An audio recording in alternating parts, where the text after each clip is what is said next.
Guys അങ്ങനെ നമ്മൾ രണ്ടുപേരും നാട് വിട്ട് പോവാണ്. എവിടാന്നൊക്കെ ഞാൻ വീഡിയോൻ്റെ ലാസ്റ്റ് പറയുന്നതായിരിക്കും. അങ്ങനെ ഇപ്പോൾ നമ്മൾ റെയിൽവേ സ്റ്റേഷനിൽ എത്തിയിട്ടുണ്ട്.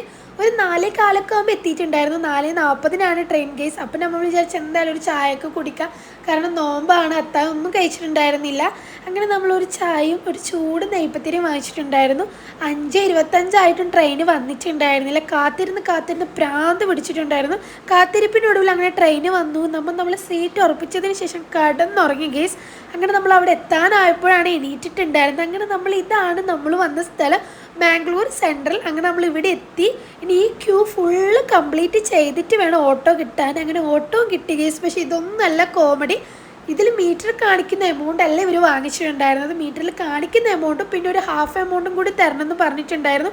600 സംതിങ്ങോളം നമ്മളോട് വാങ്ങിച്ചിട്ടുണ്ടായിരുന്നു. എന്താ ഇങ്ങനെയാണെന്ന് അറിയില്ല, ഇവിടെ ഇങ്ങനെയാണോന്നും നമുക്കറിയില്ല.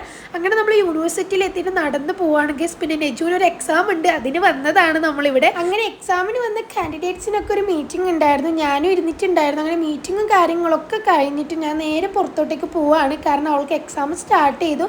പിന്നെ പ്രസൻറ്റേഷനും കാര്യങ്ങളൊക്കെ ഉള്ളതുകൊണ്ട് ഇറങ്ങാൻ ലേറ്റും. ഞാൻ ഈ വിജൃംഭിച്ച സ്ഥലത്ത് കുറേ ടൈമായി ഗേസ് പോസ്റ്റ് അടിച്ചിരിക്കുകയാണ്. ഏകദേശം അവൾ 1 മണിയായപ്പോഴാണ് വന്നിട്ടുണ്ടായിരുന്നത്, 9 മണിക്ക് കയറിയിട്ട്.